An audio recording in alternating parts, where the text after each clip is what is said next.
We are Group 2 and we are presenting on Aldi. I'm Yan Song Qiu. I'm Matt Stout. I'm Devin Brown. And I'm Brooklyn Lyle. And I'm Alex Dixon. Now let's take a look into Aldi. Aldi is a grocery store that is new to the U.S. It was brought to the U.S. from Germany in 1979 and has been growing exponentially fast ever since. By the end of 2022, their growth charts put them as the third largest grocery retailer in the U.S. Aldi's core values are consistency, simplicity, and responsibility. Now let's take a deeper look into what makes Aldi, Aldi. Corporate social responsibility. Aldi has a very strong environmental impact. Aldi does not use any plastic bags. Instead, customers bring their own bags or buy reusable ones in the store.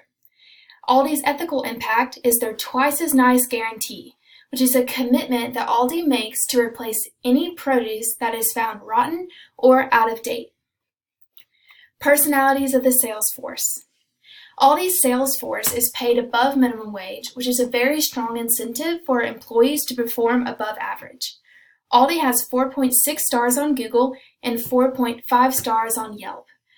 As a personal experience, I had very pleasant interactions with employees at Aldi. As well, Aldi has been awarded many awards, including Top Rated Workplace and Best Places to Work. Now we're going to hear from Yan Song. Hi, I'm Yan Song, and let me introduce about appealing sensations and learning concept. Aldi's slogan, "Say hello to fresh," is the first things customers notice when we work in the store. The natural colors of green and brown reminds customers of how fresh and the products are.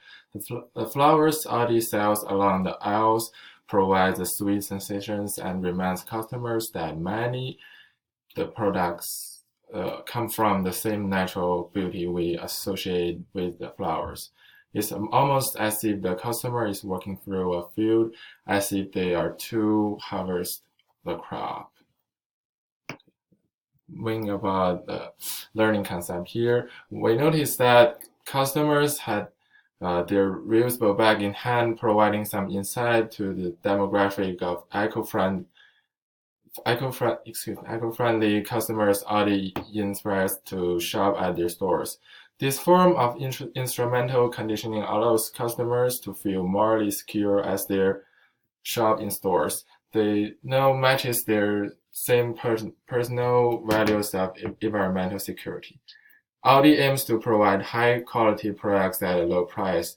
Aldi typically only provides one brand for most of the products. Aldi chooses the most suitable brand for customers so that customers don't feel the need to shop based on price or feel pressures to choose the right brand.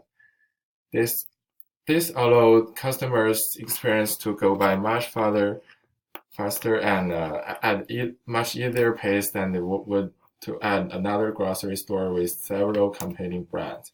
The only question the customer has to ask themselves is, do you want this product? All right, let's get a part of Matt. Thank you, sir. I am Matt Stout. I'm just going to touch into consumer involvement and also the consumer base at Aldi. The consumer base, or the consumer involvement rather, in Aldi starts immediately when you show up at the store, and you'll see this as you're walking in. There's several actions that's expected of the customers.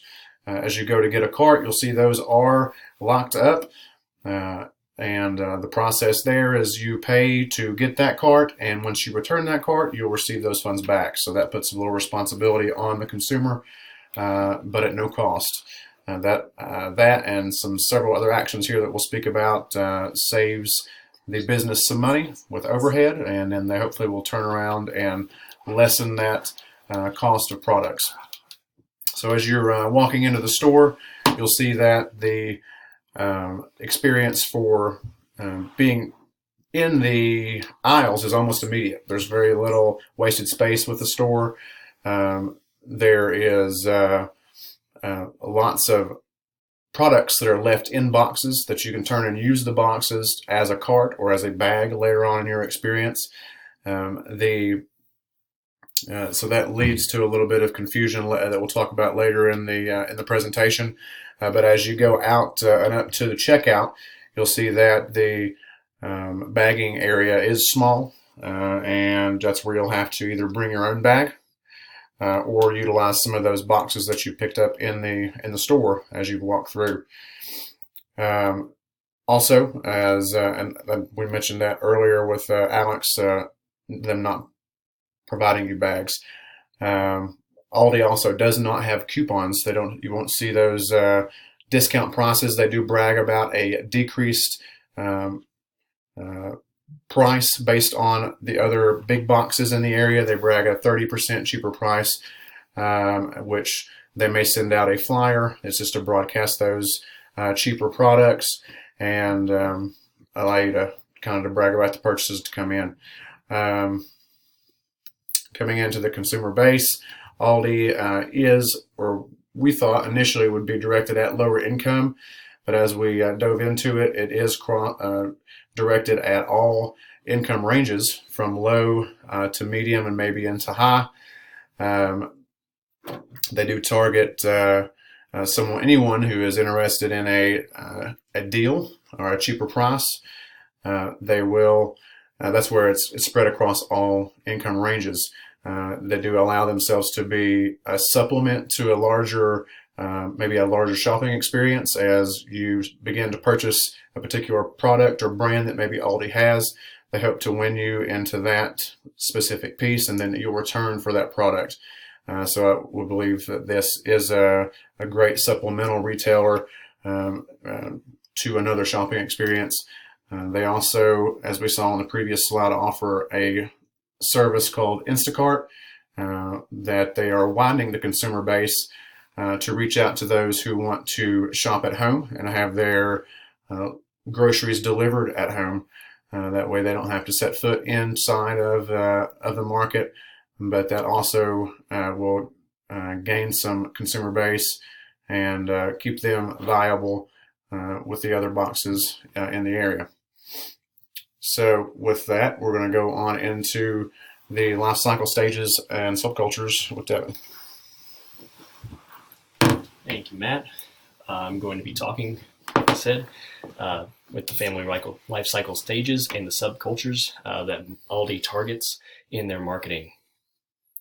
As far as family life cycle goes, Aldi actually targets all life cycles. They target married with kids, single with kids, single college aged, even widowed and elderly people.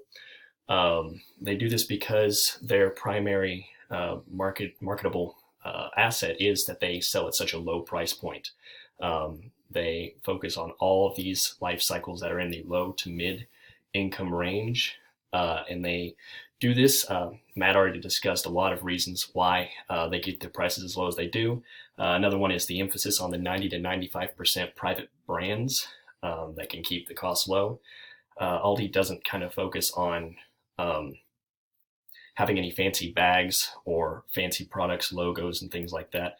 They want you to have the best and most luxurious products at the cheapest price. They also have a very small store. They don't have a big box store like you would see at Walmart or Kroger. And they do this because they have such a small selection of different products. But they allow you to really kind of see what you need, grab it, get on the go, and continue with your day. As far as ethnic and age subcultures are concerned, Aldi targets really all of these ethnic and ages, like I said before, with the emphasis being on people who are trying to save money, which transcends all ethnic and age boundaries. As far as age group goes, they do kind of adhere to a couple ages, kind of the middle-aged. I saw some advertisements there. And also, they have some millennial stuff in Twitter that we'll be seeing in the future. But as this chart shows, you can see that millennials, Gen X, and baby boomers all have a very consistent percentage there for who shops at Aldi, and there is kind of a leaning to the elderly, but it's kind of minor when you kind of look at it. As far as ethnically, They do have a Hispanic aisle kind of devoted to that. They also have a space for Asian cuisine, but I couldn't find any sort of ads that tailored to a specific ethnic or racial thing there. So then we'll go to Brooklyn. So I'm going to be talking about the message appeals, the social media, and the store image. So first of all, we already got some background information as far as what Aldi is and who they're trying to pertain to. So first of all, message appeals, how do they get to those people? They play a lot on emotional.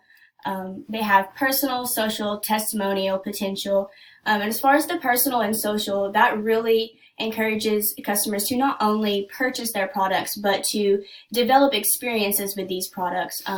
The testimonial, they often like to get someone that says, hey, I bought this at Aldi and this is how much I paid for it. It's such a great deal. Things like that. With our rational appeals, they have statistics and comparisons. Of course, comparison is also another one of their favorites. This is what you could buy at the big box store for this price, and this is what you can get at Aldi for this price. So moving on into their social media, they have an excellent social media presence. For Instagram, they use a lot of hashtags, and it really increases in the customer involvement.